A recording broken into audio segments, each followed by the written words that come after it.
Welcome to the Bros of Gardening. I'm Mike Westphal, your host, with my co-host Daniel Van Dyke. And behind the scenes is our producer Alex, who will be asking us questions, guiding us through this week's topic, which is winter gardening or winter landscaping. What are you doing in the winter? What can you do when it's cold? So we'll get into it. What you got for us, Alex? All right, so winter gardening means different things to different people. Where do you guys generally start? So, I think, again, kind of like you alluded to, I think winter gardening is obviously a very diverse thing depending on where you're at throughout the country. Depends on where you live. So, for example, we're here in southeastern Virginia in the Tidewater area. And obviously we have some cold weather that we have to deal with, but at the same time, we don't usually have consistently freezing temperatures. Right. And so for us, landscaping in the winter can really be kind of normal as far as planting, and you can kind of plant year round. But we collaborate with garden centers all over the country, and some of them have to stop landscaping in middle of November because that's when it starts to freeze and get so cold. And so I think first, we've talked about zones a few times. Really paying attention to your lows and your highs in the wintertime can kind of dictate what you can do. You're going to deal with. And so I think that's kind of the first step, is looking at what winter gardening and landscape is for your area. Yeah. And then from there, you can kind of build out a plan, and you can do a lot of different things. Even if it is freezing, or even if it isn't the best time to plant, there's still a lot of things you can do in the winter. There's always options in the winter. And that's what I tell customers is, if the ground's not frozen, you can plant. Absolutely. So it's a pretty easy kind of recommendation. We happen to live, like you mentioned, in the southeastern part of Virginia. Look at if you've got bodies of water that are nearby, I always tell people, look at the temperature if you can find it. We're nearby the Chesapeake Bay. Absolutely. So you can look at the Chesapeake Bay temperature, and typically your soil temperature is going to be somewhere in a 5 to 6 degree range around that water temperature. So let's say the Chesapeake Bay is 49 degrees. Well, that means the soil temperature is 42, 43 degrees, which means you can plant. It starts to get lower, starts to get a little bit scarier. You can also tell, I always tell people, you got the best tool right there on your hands. Use your finger. If the ground is solid and it's frozen, if your containers, if you got pots with soil in it and it's frozen, then you're not going to be able to do much. But once it thaws, then you can definitely do a lot. And It's a great time to plan and think about different things, pruning. We're going to get into a lot of these different topics, but you might want to do a little bit of prepping for cold. So if it hasn't been crazy cold yet, or if you're worried about your plants getting through the cold, or maybe you didn't do some prep, what can you do? And I think for me, it's always mulch.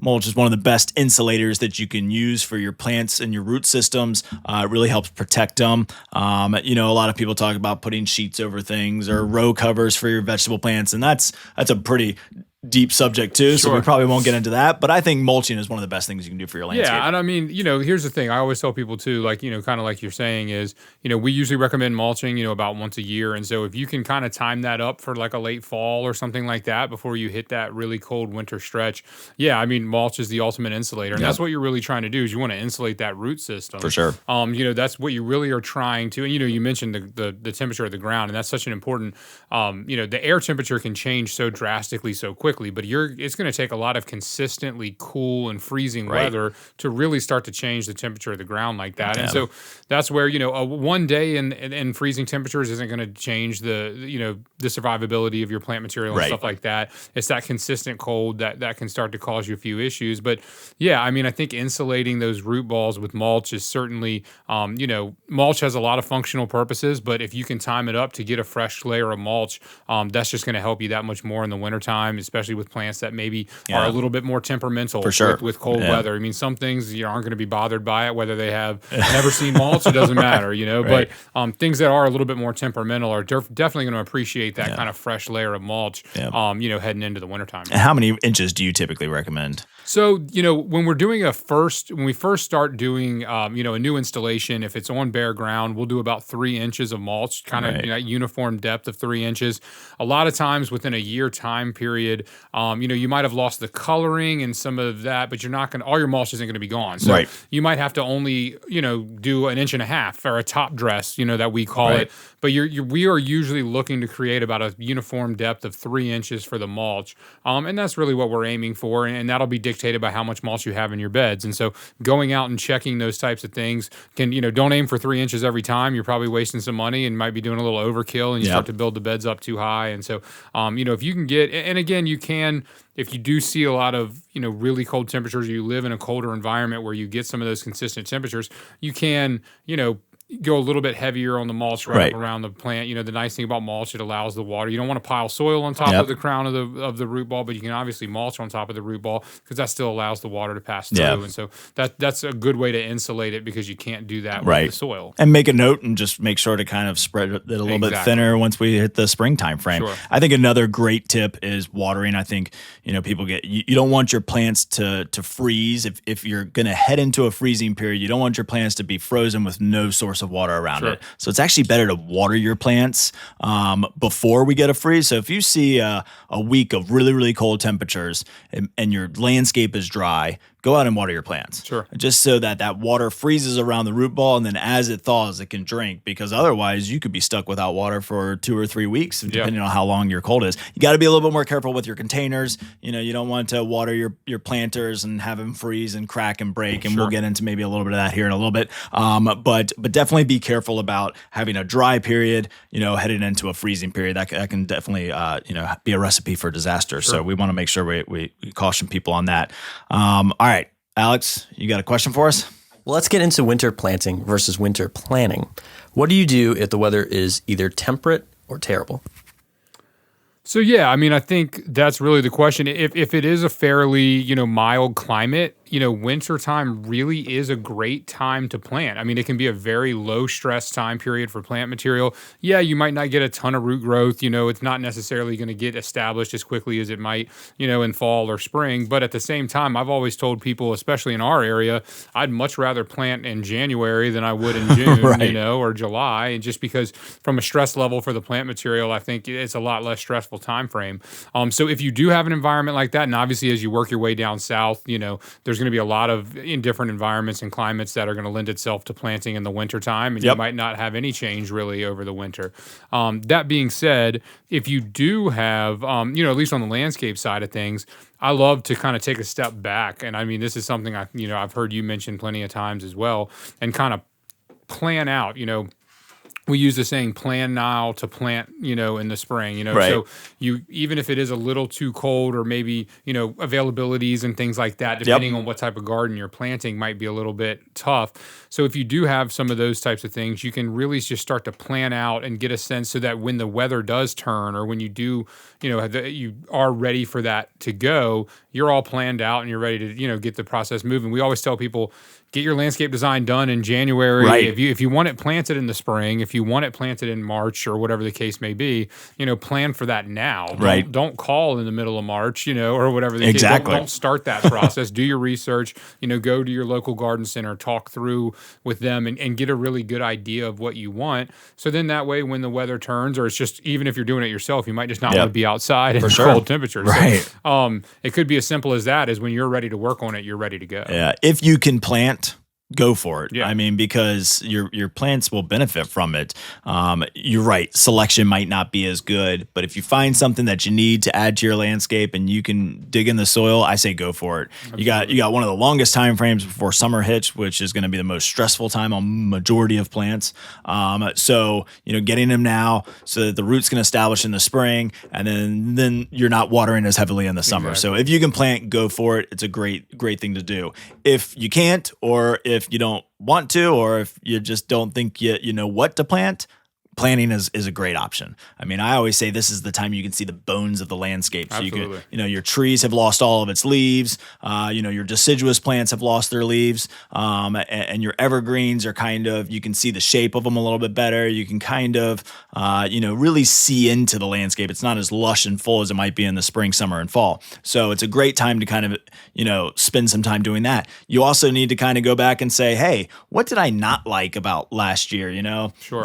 Maybe this plant needs to be removed because it struggled, or maybe it needs to be transplanted, or, all of these different things. And while you might not do them at that specific time, it's a great time to just jot down some notes. I always tell customers on the retail side when they come into the store, if you have a little bit of a plan, man, we can knock out some stuff. Absolutely. You don't have to. We got plenty of people that come in that are weekend warriors that, say, hey, I don't have a plan, but point me in the right direction and get me going. So that's what we'll typically do. But if somebody comes in and they've got a little sketch of a bed they might want to do, or maybe they're doing vegetable gardening in the spring for the first time, hey, I want to build some raised beds. Sure. All of those things are great to kind of get planned out and kind of think through before we get in there. I mean, you talk about seed starting. Seed starting is coming up soon. So if you're doing vegetables from seeds, herbs from seeds, any of that, maybe even flowers from seeds, then, you want to start planting that. Sure. Absolutely. Yeah.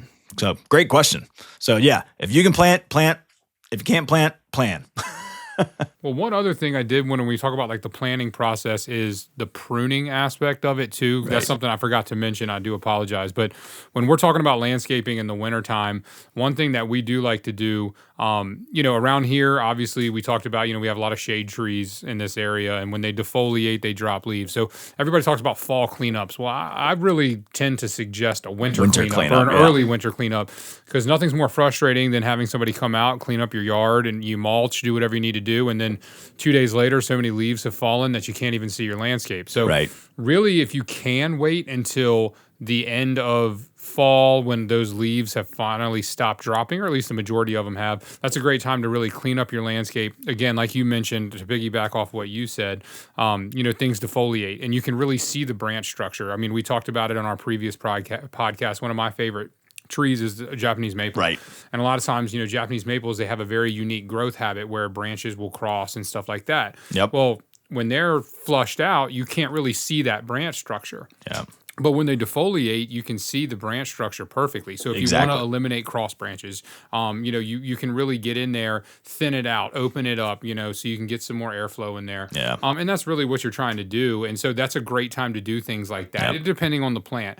And like you said, I mean, even with evergreens, in the wintertime, they're not going to push a ton of new growth. Where you cut something in late spring, it's going to have new growth within the next couple weeks, which isn't a bad thing. That means it's happy and healthy. But if you're trying to get that kind of well manicured look, if you do some pruning in late fall and stuff like that, it's going to give you the longest period of time where it's going to hold that shape. Right. So there are a lot of things you can do. Most importantly, like I said, pruning.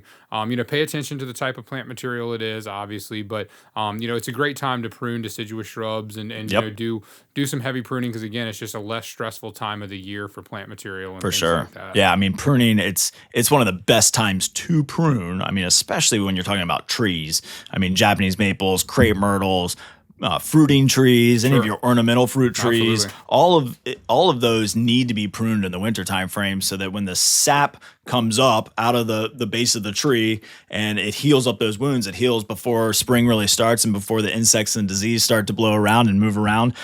So it's a very, very important time to look at your pruning and get some of it done.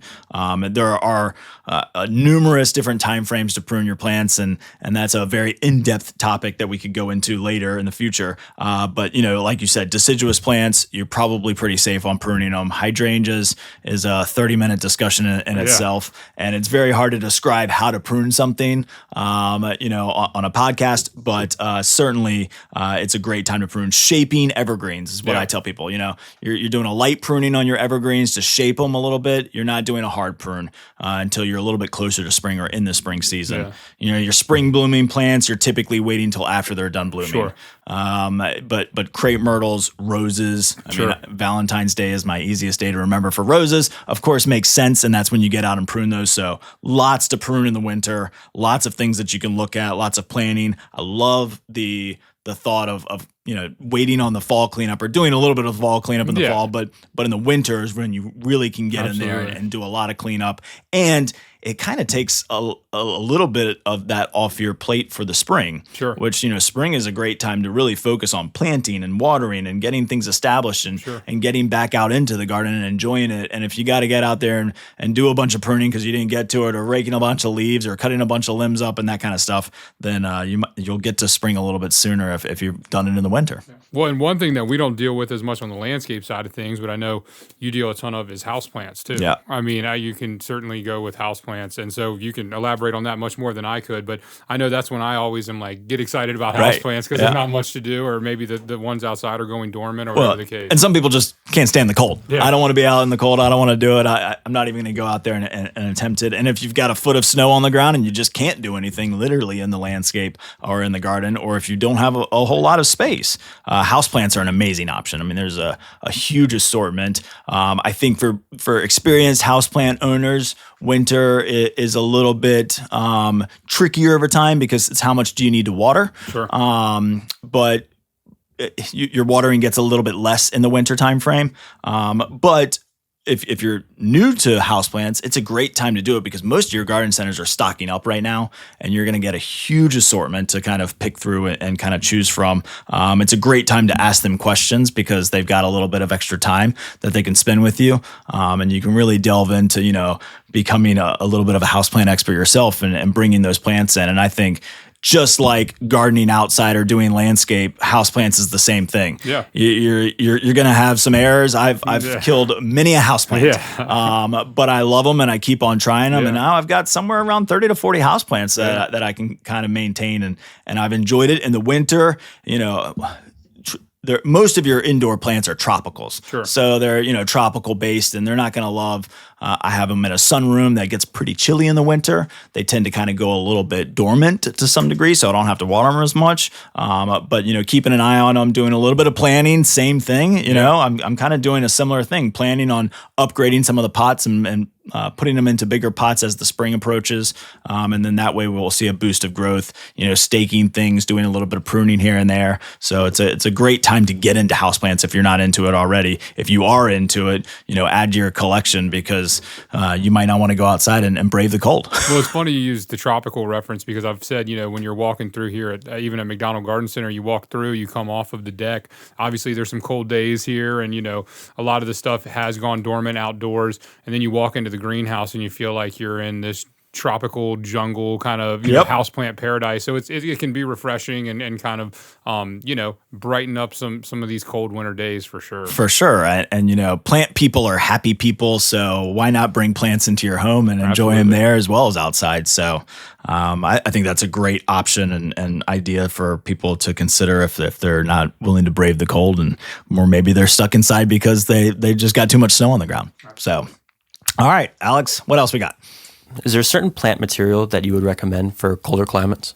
I mean, yeah, there's definitely, we live in kind of an interesting area right here where we kind of have a mix of some different climates. And so, during the summer, it might feel like, one extreme, and then it can feel like the other extreme. And so I think obviously there's different, hardiness levels and things that can grow in colder environments. And I think that's a great question because I think that's a really good point when you're planning out your landscape and paying attention to those types of things. So yeah, I mean, some of the plant materials around here that can do better, your broadleaf evergreens, again, we talked about azaleas and, those things, I always tell people those things are popular for a reason, right? Yep. You talk about azaleas all the time, hydrangeas. I mean, obviously they've been around forever, but they are very hardy. They can survive in a lot of different environments. They give you color and things like that.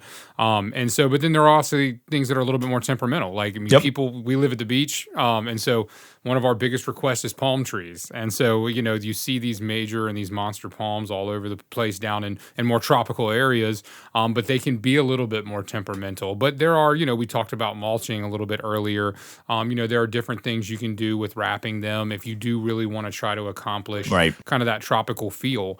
And then, so obviously plant choice is a big one. And that's also why, we talk about the annuals versus the perennials. A lot of that has to do with obviously the winter time. Yep. So, one of my favorite things to do is actually use house plants, but use them as annuals. We talk about kind of trying to accomplish that tropical aesthetic. But so that means in the wintertime, you're ripping out probably some dead houseplants because you're basically embracing the fact that they are going to be an annual plant, which means you're going to have to replace them each year. Yeah. But you can get some really good color for, for sure 7-8 months out of the year. So I think, sticking with, and that's again, paying attention to your hardiness zone is huge, which you've touched on a few times. And I think, making your plant choices based upon what can survive. I mean, we talked about in our earlier podcast about low maintenance. You'll probably hear me reference Goshiki osmanthus and a couple other things like that. But again, all of those things do really well in the cold. Yep. Obviously, the conifers and things like that thrive in the cold. They're going to struggle maybe a little bit more in the summertime. Right. They're gonna have a little bit harder time with the heat. But all those types of things, your different conifers, most broadleaf evergreens, can survive. And again, just paying attention to that kind of stuff is really what we recommend. Yeah, I mean, go to your U.S. Department of Agricultural website and look up the plant hardiness zones. It's pretty simple, but it can be pretty confusing too. I think, when I think of winter and cold hardy plants, I typically go, just because of the zone we're in, I typically go to conifers, which is, your arborvitaes, your junipers, your spruce, your firs, all of those different things, which a lot of them don't grow extremely well. Now, they'd be happy outside in the winter when it gets 20 degrees. But if you look at their hardiness zones, it could be negative 40 to 20 degrees. Yeah. So it's if those plants really love the extreme cold, maybe they don't like the extreme heat that you might have too. So the best way that I explain it to customers is to say, hey, look at your zones. If it's zones, we're in zone 8 here in the southeastern part of Virginia. If we're in zone 8 and the plant grows best in zones 8 to 10, well, you're on the borderline of that plant hardiness. I mean, you're looking at it and saying, hey, this is about as cold as that plant can take. Sure. Because 9, 10 starts to reach down into the, Carolinas, down to Florida. So then if it's zone, 5 to 8, you're still on the borderline. It might be more of that, Colorado spruce or, a juniper of some sort. So looking at those different types of zones to kind of help you figure out where you are. Now, if it's zone 5 to 9, 5 to 10, you're right in the middle of it. So it depends on where your zone is. And then I'll probably say this in almost every episode because I work for a local garden center and so do you. And so it's talk to them. They know what grows in the area. Absolutely. We've been here for 80 years. Yeah. I mean, we know what grows in this area. So we're not going to sell you a plant that isn't hardy to some degree. And if it is, or it's borderline, we're probably going to tell you. Absolutely. Pittosporum is a great example. Sure. Or oleander. Two really kind of, they could be tropical, I guess you could say that, but they're probably pushing their limits about as far north as they can come here. Absolutely. And people want them. Yeah. And we get away with them pretty frequently here on this kind of peninsula of Virginia. Yeah. But on the true peninsula of Virginia, you might not. Yeah. So, that zone, we're literally right on the border of like 8A to a 7B. So that gets a little bit more in depth and I don't want to go down that road, but we're on the borderline of an 8-7. Right. So, sometimes the winters get a little bit colder and sometimes you see that winter damage. So you mentioned that too. I think just a quick point on winter damage to plants. How do you protect it? You can wrap them. You can do different things. If you get snow, don't knock the snow off. Right. I think that's huge. Snow is a natural insulator. So if your boxwood or your shrub is leaning super, super hard or it could break a branch off, knock the snow off. But if it's not, then leave it because it'll actually insulate those leaves. Not to get into the too scientific part of transpiration, but the loss of moisture through the leaves. If it freezes and there's no moisture in the leaves, then you end up with winter burn. Yeah. Wilt proof is a great way to protect your plants from winter burn. If you've got boxwoods, those types of things, you can cover them. You can do lots of different things. But typically the best advice that we're ever going to give people is plant plants that grow in your zone. Absolutely. And that way you don't have to worry about it. Well, it's funny you mentioned that because like we talked about, we have obviously being in Virginia Beach, the beach aesthetic is a popular one that we deal with a lot on the landscape side of things. And so you mentioned things like pittosporum and things like that, and even podocarpus and some of these types of things, which I love them. But we are, it's been, again, it's so funny how from one area to the next, I mean, you can take a 30-minute drive across the bridge and we're on the actual peninsula. Right. And those don't do as well there, but you can't. Don't see many palm trees over there. there. You can get away with it. And so we're always trying to find things that are climate and zone appropriate that still maybe give the feel of kind of that tropical beach theme. And pittosporum is a great example. It's one that, I've had a love-hate relationship with because we do deal with it a lot. But again, like you say too, we reference it often, but being here, working at a local garden center, if we carry it here, chances are it should do well in this area. That's our plan. I mean, we guarantee our plants for over a year, which obviously covers the winter. So we're not going to want to give out or, sell a lot of things that are going to get returned to us or have a bunch of issues. So I think that's a pretty good barometer of what does well is if you're local garden centers, and that's where the local part really comes in handy, is because, they're not going to want to carry a lot of things that aren't going to do well because, we want obviously the customer to be successful. We want our material to be successful. And so we're not going to carry a bunch of stuff that is too temperamental. And so I think it's a great place to start too. And again, a lot of times, we have the luxury of just being able to go out and walk the floor and look around again on the landscape side of things when we're trying to design or do whatever. I always encourage the designers, go out and walk the floor. Right. You can see a variety of plants. You see what does well in this area. And again, a lot of times if we carry it, that's a pretty good idea that it should do well in this area. Right. Yeah. I mean, and we've tested plants. Landscape tests them all the time. Yeah. I mean, you might come to us and say, "Hey, we're having an issue with this plant. We've planted hundreds and hundreds and hundreds of them, and so now we're starting to see an issue, or this is popping up." I mean, you mentioned with pittosporum. I think palms is a great. You mentioned that one earlier. Palms is a great one because there's so many different varieties of palms, and we sell one. Yeah. We recommend one. Yeah. So it's the windmill palm, and that's what we know is probably one of the cold hardiest palms. Sure. And people want all these different types of palms, and it's, hey, this is really the recommended palm. Now, we've got lots of different options. If you want a tropical look, we can get you a tropical look, whether you have a palm tree or not. But know your plants, know your zones. I think that's super helpful. And plan, prepare, do some pruning. If you can get out in your yard, do some work. If you can't, grow some houseplants. Absolutely. Lots and lots of different options. Gardening, the possibilities are endless. So thank you all for joining. Thank you, Daniel. And thank you, Alex, for joining us for this podcast. And that was a great discussion on winter gardening. Next week, we'll be talking about small space gardening. So we'll dive into that topic next week. Thanks for tuning in.